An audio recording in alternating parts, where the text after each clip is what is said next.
लइका कहता का हो दुख बुझा हमारे दुख चिठाई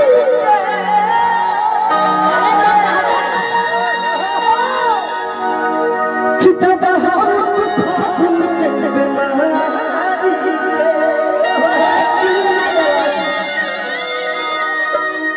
कि देखिए फट सलाम नहीं रही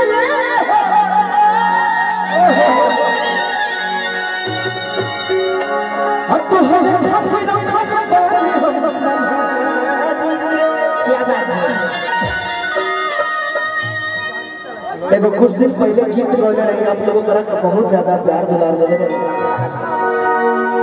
लेकिन कह दिया का ये आती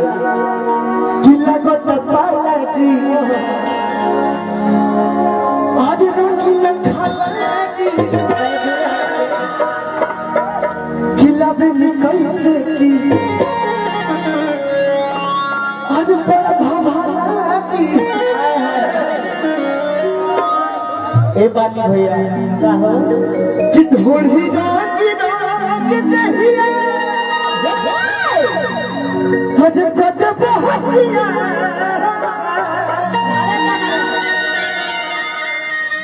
अब ढोली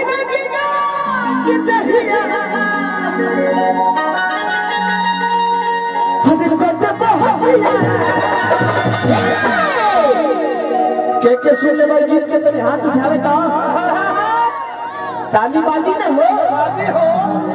त लइकवा कहता का तारा लोग के गुलुआ कहता का हो किला है रंगेला हसमा हद कहे सारा हरू जा कुछ बजा जा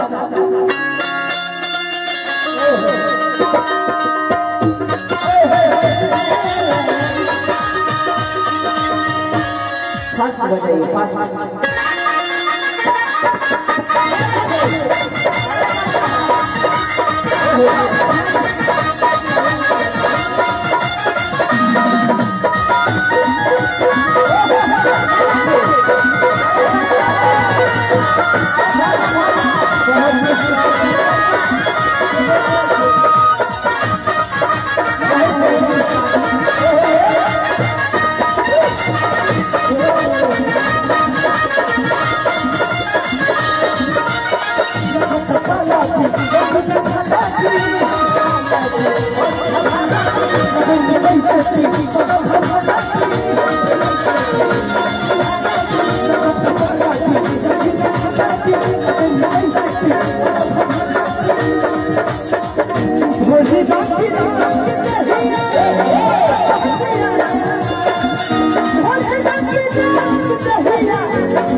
बारिश होती है सोनू भैया भैया के प्रणाम करते कुल मिठाई के लिए पैसा सब भाई लोग की तरफ से पुरस्कार मिला था सब ढेर लोग के नाम भी नहीं किया गया कोर स्टूडियो आ रहा भाई की तरफ से बहुत पुरस्कार लेकिन लड़कियां कहाँ दिया का ए आती कि क्या बदला चला चपा चपा आज कहा सनबानी बहुत पुरस्कार हमारे भैया की तरफ से लेकिन होता का कि साल भर न होली के त्योहार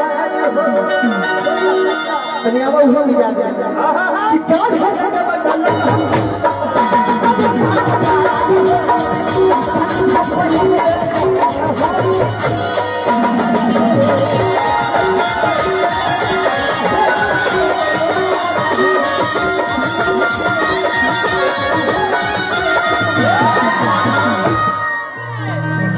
भाव में खून के तनिया हो बरबर ठाकुर गंगौली अपने भैया की तरफ से बहुत पुरस्कार गोड़ छूट गोड़ लगा कभी खून के आओ लेके वो कहता का कि काट है